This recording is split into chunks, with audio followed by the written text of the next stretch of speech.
Good morning, everyone. Today we are going to study about the solution. What are the solutions? How many type of the solutions? And how the colligative property acts. What are the colligative property and how the colligative property acts? So first we are going to study that what are the solutions. अगर हमें एक proper definition solution के लिए provide करें, then we say the homogeneous mixture of two or more than two component is called solution. That may be solid, liquid or gas, anything, but that must be a homogeneous mixture. और अगर आप देखें how many type of the solutions are there, so on the basis of the physical nature you can say there are the different type of the solution. That means if the solute is solid, solvent is also solid. Solute is liquid, solvent is solid. Solute is gas, solvent is solid, and so on. So there are different type of the solution. Total 9 type of the solution on the basis of the physical states. वैसे इस पे ज्यादा questions नहीं आते, book में एक table बना के दिया हुआ है, वहां से आप देख सकते हैं. But what's about the solubility? क्या सॉल्युबिलिटी हर एक सिस्टम की सेम होती है? हर एक सॉल्वेंट हर एक सॉल्यूट की सेम होती है? अगर होती है तो सबसे पहले तो what is the solubility? The capacity to dissolve is called the solubility. That means in a solvent how much solute can be dissolved, that is called the solubility. यानी कि अगर 1 लीटर आपने पानी लिया तो उसमें कितना ज्यादा से ज्यादा शुगर आप डिजॉल्व कर सकते हैं, that is called its solubility. या फिर दूसरा कोई सॉल्यूट सॉल्वेंट लिया, वो डिजॉल्व कितना होगा, उसमें कौन सा solute, that is called the solubility. And if the solubility there, whether the factors affect the solubility. So we are starting with the factors affecting the solubility and condition of the solubility. अगर हम एक example लेते हैं simple सा, sugar is dissolving with water. अगर sugar को water के साथ डिजॉल्व किया तो वाटर तो एक लिक्विड था, और अगर ये लिक्विड था, surely the particles we are moving here and there within the surface. But what's about the sugar? Sugar एक सॉलिड है. सॉलिड के पार्टिकल्स अपनी पोजीशन से मूव नहीं करते हैं, यानी कि शुगर के पार्टिकल्स की एनर्जी कम है और वाटर के पार्टिकल्स की एनर्जी ज्यादा है. और जब ये होमोजीनस मिक्सचर बनाएंगे, श्योरली दोनों की एनर्जी सेम हो जाएगी, यानी शुगर और वाटर दोनों की एनर्जी सेम हो जाएगी. And that is the condition of the solubility. Now if there's any effect of the temperature on the solubility, so when you will see the solubility, when you will see the solution, the nature of the solution making process or the solubility, when you will see the solubility of the solid in liquid, the process is endothermic. Surely the process is reversible, then the process is endothermic reversible process. And according to Lee-Chatelier's principle, अगर कोई process equilibrium condition को attain कर रहा है और हम कोई factor change कर रहे हैं, तो इक्विलिब्रियम उस डायरेक्शन में मूव करेगा जहां पर ये उस फैक्टर को रिड्यूस कर रहा है, या it is giving the counter act. Because the process is endothermic, sorry, if the process is endothermic, so when you will increase the temperature, the amount of solubility will also increase. So the solubility of solid in liquid increases with increase of temperature. अगर आपको हम एक example बताने की कोशिश करें तो आपने देखा हुआ चाशनी, कोई भी मिठाई बनती है तो उसके लिए हम चाशनी बनाते हैं, गुलाब जामुन, जलेबी या इस तरह की कोई भी चीज होती है उसमें चाशनी बनाते हैं. और ये जो चाशनी या सीरा बोला जाता है, ये सीरा या चाशनी जो होता है, ये होता है आपका super saturated solution.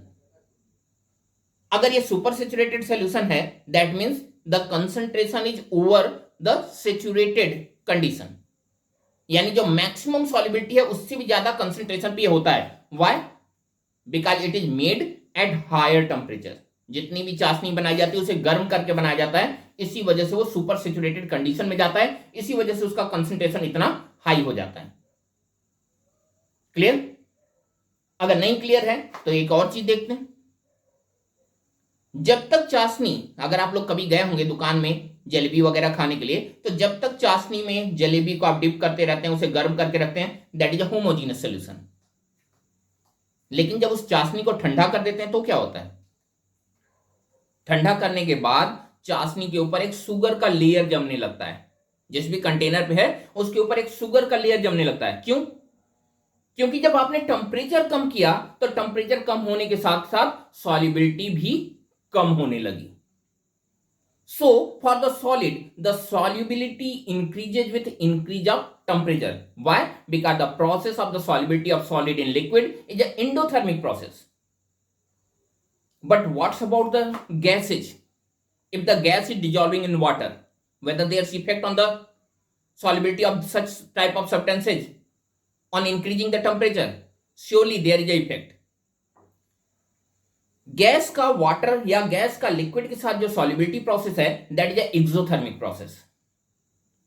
So when you will increase the temperature, the solubility of gas will decrease. एक सिंपल सा एग्जांपल देखते हैं कि किस तरह से टेम्परेचर बढ़ाने पर सॉल्युबिलिटी कम होती है। शायद आप लोगों ने भी कभी चाय बनाया होगा, और नहीं बनाया है तो मम्मी चाय बनाती हैं, बगल में खड़े होकर देख सकते हैं। जब चाय बनता है तो कंटेनर में जो वाटर होता है वो स्टिल होता है, एक जगह से रुका हुआ रहता है। ज्यों ही हीट करना शुरू करते हैं, थोड़ी देर के बाद देखेंगे छोटे छोटे ड्रॉपलेट्स, छोटे छोटे बबल्स बनने शुरू होते हैं। और ये बबल्स क्या होते हैं? ये वो एयर होता है जो ऑलरेडी वाटर के साथ डिजॉल्व है। आपको मालूम है वाटर में गैस होती है, ऑक्सीजन होता है, एयर होती है। सो जब आप वाटर को गर्म करते हैं, उसकी सॉल्युबिलिटी कम होती है, तो ये अनडिजॉल्व्ड वाटर बाहर निकलने लगता है। और जब ये अनडिजॉल्व्ड एयर बाहर निकलने लगता है, और यही जो एयर बाहर निकलती है वही बबल्स के फॉर्म में निकलते हैं। So on increasing the temperature the solubility of gases increases. या फिर आप जानते हैं the cold drinks have the better taste when it is in chilled condition. जब वो बहुत ठंडा होता है कोल्ड ड्रिंक, तभी उसकी टेस्ट अच्छा होता है। क्यों? क्योंकि लोअर टेम्परेचर पर गैसियस सॉल्युबिलिटी जो होती है वो ज्यादा होती है। और कोल्ड ड्रिंक में टेस्ट क्यों आता है, सोडा नेचर क्यों आता है उसमें? क्योंकि उसमें कार्बन डाइऑक्साइड डिजॉल्व होता है। तो जब टेम्परेचर कम होगा तो कार्बन डाइऑक्साइड का अमाउंट ज्यादा होगा, और जितना ज्यादा होगा कार्बन डाइऑक्साइड का अमाउंट, उतना ही बेटर टेस्ट होगा आपके कोल्ड ड्रिंक का। This is another example. Question क्या पूछा जाता है? Why cold drink is prepared at low temperature? Surely आपने आंसर पहले ही फाइंड कर लिया। The second question, why the aquatic animals feel more comfortable in winter season than in summer season? Winter season में जो एक्वेटिक एनिमल्स हैं वो ज्यादा कंफर्टेबल क्यों होते हैं समर सीजन के रिस्पेक्ट में?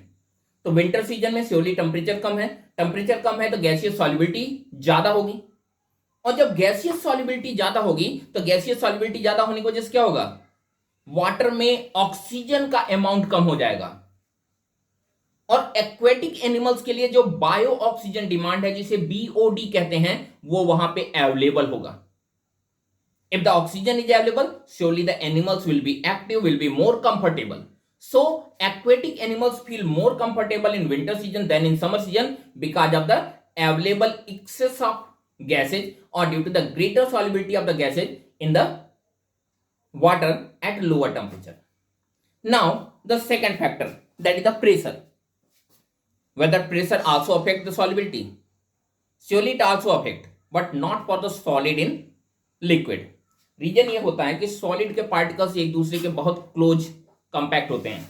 श्योरली लिक्विड के केस में ऐसा नहीं है, लिक्विड के पार्टिकल्स रिस्पेक्टिवली ज्यादा दूर दूर होते हैं सॉलिड के पार्टिकल्स के रिस्पेक्ट में, लेकिन फिर भी इतने दूर नहीं होते कि उन्हें कंप्रेस किया जा सके। आप सबको मालूम है what are the liquids which have the variable shape and non variable volume. Non variable volume क्यों?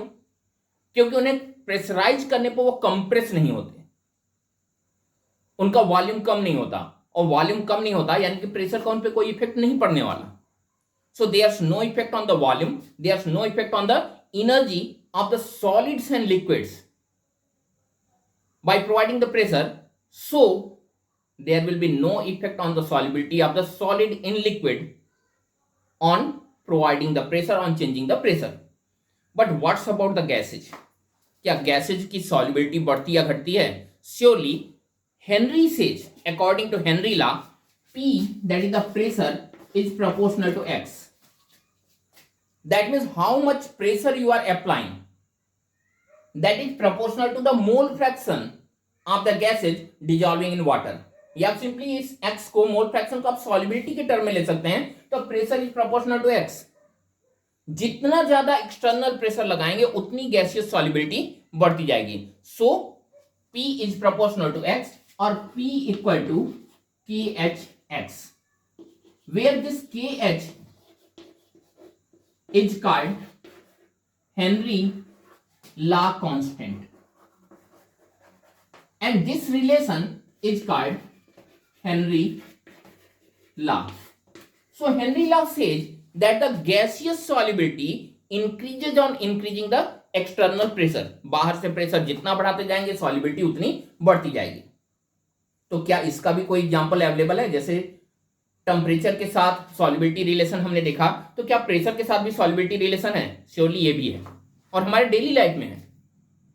Again we are taking the example of the cold drink. How the cold drinks solubility vary with the variation of pressure. आप सबने देखा होगा कि अगर cold drink की बोतल को खोल दिया जाए, नॉर्मली हमारे घरों में फैमिली पैक्स आते हैं, 2 लीटर का बड़ा सा बॉटल हम ले आते हैं. इनिशियली जब उस बॉटल को खोल के हम पोर करते हैं और उसे सिप करते हैं, तो हमें वो पूरा टेस्ट मिलता है जो कि कार्बन डाइऑक्साइड की वजह से आ रहा है, एक खास तरह का जो टेस्ट होता है. लेकिन जब वो दोबारा आधा भरा हुआ बॉटल रख देते हैं हम फ्रिज में, श्योरली वो ठंडा हो जाता है क्योंकि फ्रिज काफी ठंडा कंडीशन क्रिएट करता है. उसके बाद जब दोबारा आधी भरी हुई बॉटल से फिर से हम कोल्ड ड्रिंक लेते हैं, तो दोबारा लेने पर क्या होता है? क्या दोबारा भी वही टेस्ट मिलता है? श्योरली वो दोबारा टेस्ट नहीं मिलता. रीजन ये है कि आधा बॉटल भरे होने की वजह से आधा स्पेस भी हो गया. आधा भरा हुआ है तो आधा खाली भी तो है. आधा जो खाली है उसमें वो गैस निकल के बाहर चली जाती है क्योंकि वहां पे प्रेशर कम हो गया. So on decreasing the pressure solubility is going to decrease. तो यहां पे it is called the Henry law. Question पूछा जाता है, व्हाई इट इज नेसेसरी और what are the condition for making a cold drink. The condition for making a cold drink is the high pressure and low temperature. Low temperature की बात हम पहले कर चुके हैं. तो क्या और भी कुछ है जो डेली लाइफ में प्रेशर और सॉल्युबिलिटी रिलेशन पे डिपेंडेंट होता है? तो पहला है the disease bent, BENT.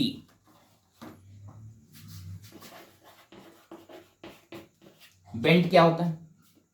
Scuba divers आप लोग जानते हैं, कुछ ऐसे लोग होते हैं जो पानी के अंदर डाइव करके अंदर जाते हैं और एक्वेटिक एनिमल्स की स्टडी करते हैं, मछलियों की या एक्वेटिक प्लांट्स की, या फिर बहुत सारे लोग यूं ही एक्सप्लोर करने के लिए नीचे जाते हैं. ऐसे लोगों को स्कूबा डाइवर्स बोला जाता है. अब ये स्कूबा डाइवर्स जब वाटर लेवल के नीचे जाते हैं, तो वाटर लेवल के ऊपर तो उनके ऊपर उतना ही प्रेशर होता है जितना एटमॉस्फेरिक प्रेशर होता है. लेकिन वाटर लेवल के नीचे जाते हैं तो वाटर का भी तो प्रेशर पड़ता है. अगर ये वाटर है और ये स्कूबा डाइवर यहां से यहां आ रहा है और ये हाइट है या डेप्थ है h, तो यहां पे h रो जी लगेगा pressure. h is the depth और the height of water, rho is the density and g is the gravity. अब ये जितना गहराई में जाता जाएगा इसकी बॉडी पे प्रेशर बढ़ता जाएगा. इवन वो खास तरह के सूट पहन के जाते हैं, सूट पहनने से वो प्रेशर उनकी बॉडी को उतना नुकसान नहीं पहुंचाता, लेकिन प्रेशर तो पड़ रहा है.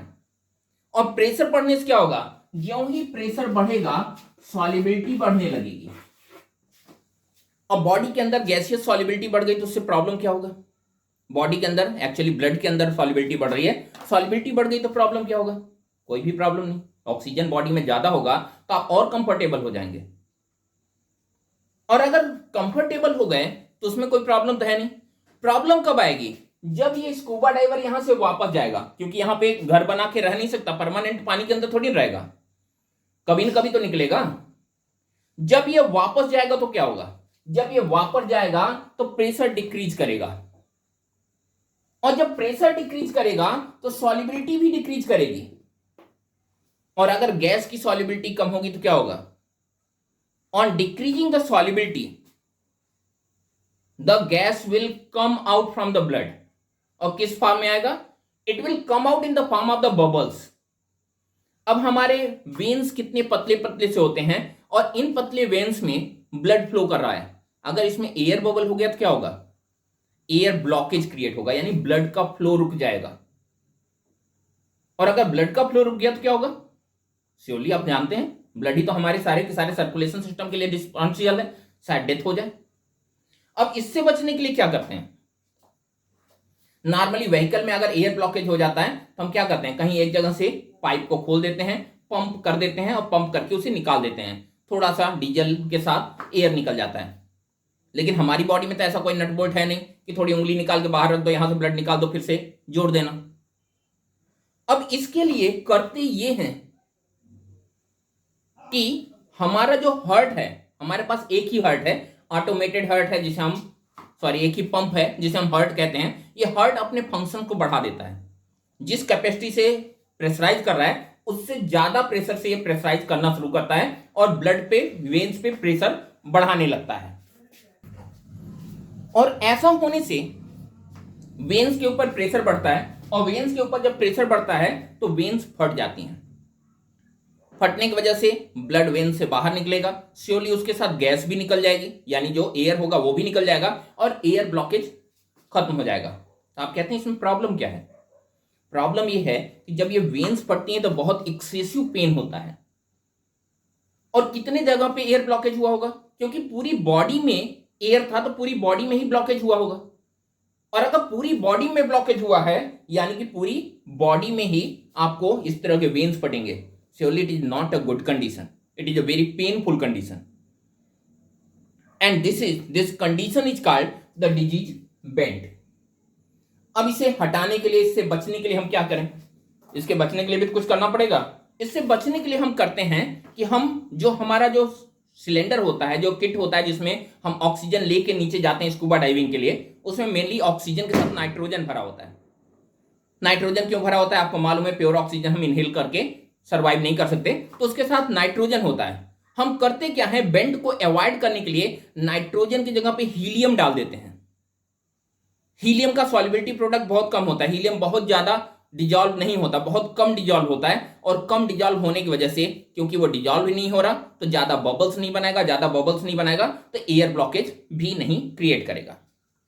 The second disease which is based on the relation, that is the Henry law, and that disease is called anoxia. किसे होता है एनॉक्सिया? एनॉक्सिया उन पर्सन्स को होता है जो हायर एल्टीट्यूड्स पे जाते हैं, यानी पहाड़ों पे जाते हैं। हायर एल्टीट्यूड पे जाने पर क्या होगा? फिजिक्स में आपने पढ़ा है कि अर्थ सरफेस से ऊपर जाने पर एयर प्रेशर कम हो जाता है। दो रीजन है, अर्थ सरफेस से ऊपर जाने पर ग्रेविटी कम हो जाती है, अर्थ सरफेस से ऊपर जाने पर डेप्थ ऑफ एयर कम हो जाता है, और हायर जाने पर सरफेस से ऊपर, अर्थ सरफेस से ऊपर जाने पर डेंसिटी ऑफ एयर भी कम हो जाती है। और प्रेशर का फॉर्मूला है एच रो जी। तीनों ही वैल्यू कम हो रहे हैं तो surely air pressure higher altitude पे कम होता है। ऐसा होने से होता क्या है कि जब हम ऊपर जाते हैं तो ऑक्सीजन है नहीं, प्रेशर भी कम हो गया है। ऑक्सीजन है नहीं मतलब ये बिल्कुल नहीं, थोड़ा कम है वहां पे, तो वहां पे ऑक्सीजन की अवेलेबिलिटी कम है, प्रेशर कम है, यानी हमारे ब्लड में वो डिजॉल्व भी कम होगा।